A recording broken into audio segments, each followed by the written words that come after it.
This is the average washing machine, and it will be dead by its 10th year. 30 years ago, it would have lasted 19 years. The control board that killed it costs $400 to replace, more than half of what you paid for the whole machine. American families are now spending 43% more on appliances than they did a decade ago, for machines designed to die twice as fast. And the FTC has already admitted in writing that there is scant evidence to justify any of it. Parts pairing, software locks, warranty threats, your state already says are illegal. But it starts with a lonely repairman in a commercial from 1967. In 1967, the Leo Burnett Agency in Chicago pitched Maytag a strange idea. Don't sell the machine. Sell the man who never has to fix it. That fall, actor Jesse White put on a blue uniform for the first time as Ol' Lonely, the Maytag repairman, so bored he played solitaire while waiting for the phone to ring. The campaign ran more than 40 years. It became the longest-running television commercial campaign featuring a human character in American history. And here's the thing. It wasn't exaggeration. A 2025 lifespan study by the Norwegian University of Science and Technology found that washing machines from that era lasted, on average, 19.2 years. Ovens lasted 23.6 years. Then somewhere between 1990 and 2010, the numbers collapsed. So why is your washer dead by the 10th year? Think of a modern washing machine this way. The drum is still a drum. The motor is still a motor.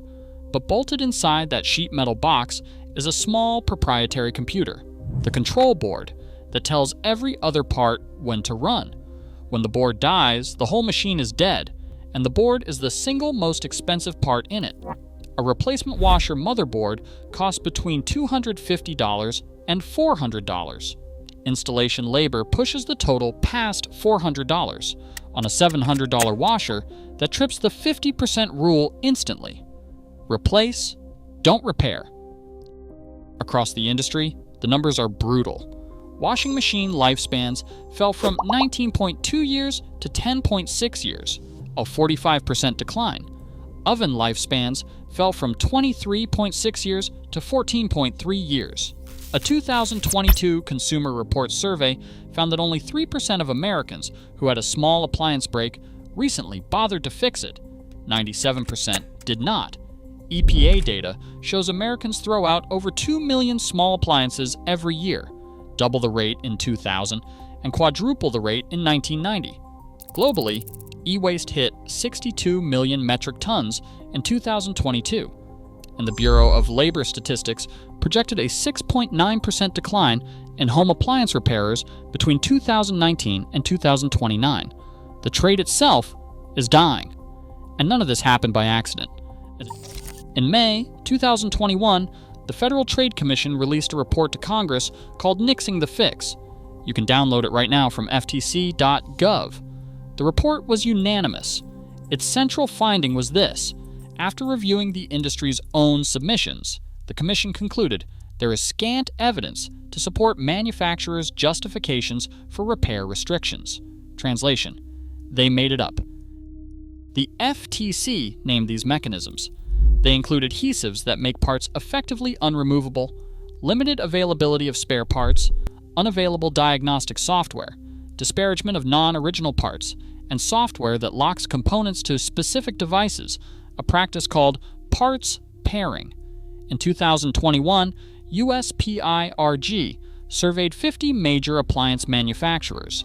45 of them made misleading claims that independent repair would void a warranty.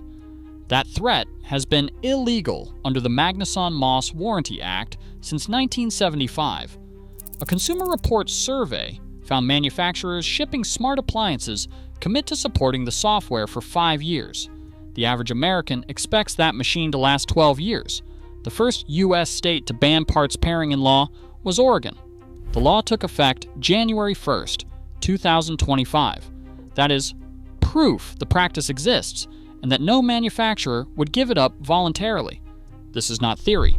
It is documented in federal reports. No one in the supply chain profits when your washer lasts 20 years. Here is the honest part. You still have options. If you are buying new, simple beats smart. A machine with mechanical knobs and no touchscreen has fewer failure points and no control board to brick. Speed Queen still makes commercial-grade residential washers designed to run 25 years. Street price is $1,400 to $1,800. Light commercial built-ins from Sub-Zero, Wolf, and Viking are modular by design and built to be serviced, not discarded. If you already own the machine, check whether your state has a right to repair law. As of 2026, New York, California, Minnesota, Oregon, Colorado, and Washington all require manufacturers to sell you the parts, tools, and documentation they sell their authorized technicians. Use Repair Clinic or Sears Parts Direct. They index parts by model number. Then search YouTube for your exact model. Door switches, heating elements, thermal fuses, and drive belts typically cost $20 to $80, and most can be replaced with a screwdriver and a multimeter. If you are a renter, apply the 50% rule. If the repair quote is more than half the cost of a comparable new unit, walk. One honest limitation. If your appliance has parts pairing built in, even a genuine replacement part may get locked out by the software. At that point, the repair stops being a repair problem. It becomes a legal one. You just learned what the industry spends. Marketing dollars hoping you never learn. There is no supply chain behind a washing machine that lasts 20 years. No advertising budget, no replacement cycle. No one profits when you build one. That is not a theory. That is the entire business model.